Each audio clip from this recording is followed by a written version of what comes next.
ఇక ఇటు పరామర్శల పేరుతో జగన్ బల ప్రదర్శన చేయటం వల్లే ఇద్దరు చనిపోయారన్నారు ఆర్టీసీ చైర్మన్ కొనకళ్ళ నారాయణరావు. అభిమానంతో వచ్చిన సింగయ్య జగన్ కారు కిందే పడి చనిపోయినా పట్టించుకోలేదన్నారు. ఆ వ్యక్తికి కనీసం చికిత్స అందించాలి అన్న మానవత్వం కూడా లేదా అంటూ ప్రశ్నించారు. ఒక పరామర్శ పేరుతో మరొకరి ప్రాణాలు తీసిన వ్యక్తి జగన్ అని అన్నారు. ఇక పోలీసులు పరిమితి సంఖ్యలో వెళ్లాలని చెప్పినా మంది మార్బలంతో హడావుడి చేశారని కొనకళ్ళ విమర్శించారు. జగన్ కు మానవత్వం ఉంటే ముందు సింగయ్య కుటుంబాన్ని పరామర్శించాలి అని డిమాండ్ చేశారు.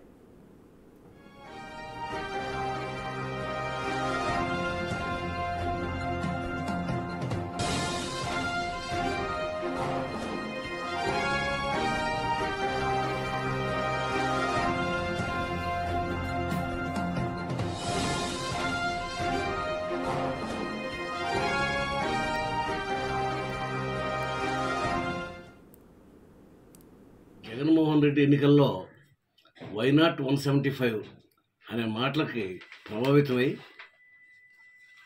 బెట్టింగ్లు కట్టి అప్పులు చేసి అప్పుల పాలైపోయి సుమారుగా 30 కోట్ల రూపాయల అప్పుల పాలైపోయి ఆ అప్పులు ఒత్తిడికి తట్టుకోలేక అతను ఆత్మహత్య చేసుకుంటే అతను పరామర్శ చేయడానికి జగన్మోహన్ రెడ్డి బయలుదేరితే పోలీసు అధికారులు చెప్పారు, మీ యొక్క నిర్లక్ష్య వైఖరికి ప్రమాదాలు జరుగుతాయి కాబట్టి మీకు మేము తక్కువ సంఖ్యలో వచ్చి పరామర్శ చేసుకోవాల్సిందిగా జగన్మోహన్ రెడ్డి గారికి విజ్ఞప్తి చేశారు.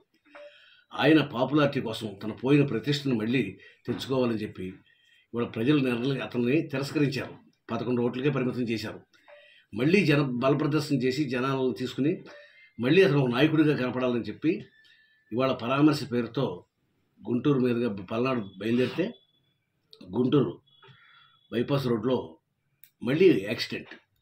సింగన్న అనే వైసీపీ కార్యకర్త అతని మీద అభిమానంతో అతను జగన్మోహన్ రెడ్డి చూస్తాకు వస్తే జగన్మోహన్ రెడ్డి కారు కిందే అతను పడి సరిపోతే పట్టించుకోని వ్యక్తి జగన్మోహన్ రెడ్డి.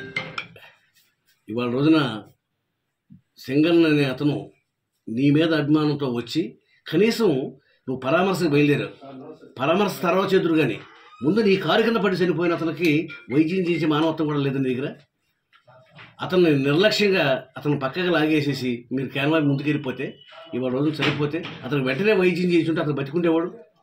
ఇవాళ రోజున ఒక పరామర్శ పేరుతో ఇంకొక అతన్ని ప్రాణాలు బలికొన్నావు. ఇవాళ రోజున నీ పబ్లిసిటీ కోసం నీ పాపులారిటీ కోసం నువ్వు ఇవాళ రోజున పోలీసులు హెచ్చరిస్తున్నా కూడా వినకుండా ఇవాళ రోజున ఇంత దుర్మార్గానికి పాల్పడుతున్నావు. ఇవన్నీ కూడాను నీ యొక్క వైఎస్ఆర్ పార్టీ క్రమశిక్షణ రాహిత్యం వల్ల నీ యొక్క పార్టీ కార్యకర్తలంతా నిర్లక్ష్యం వల్ల వడదెబ్బ తగిలి ఒక మనిషి చనిపోయాడు. నువ్వు పరామర్శకు బయలుదేరే వ్యక్తివి, నీ ఊరేగింపులో నీ ర్యాలీలో ఒక మనిషి వడదెబ్బ తగిలి చనిపోతే అతను పరామర్శ చేసావా? హాస్పిటల్కి వెళ్ళావా? వైద్య సహాయం అందించావా? ఇవాళ రోజున సింగన్న నీ కారు కింద పడి నలిగిపోతుంటే ఆ వీడియో స్పష్టంగా కనపడతా ఉంటే మార్ఫింగ్ చేశారని చెప్పి మళ్ళీ అబద్ధాలు మొదలుపెట్టావు.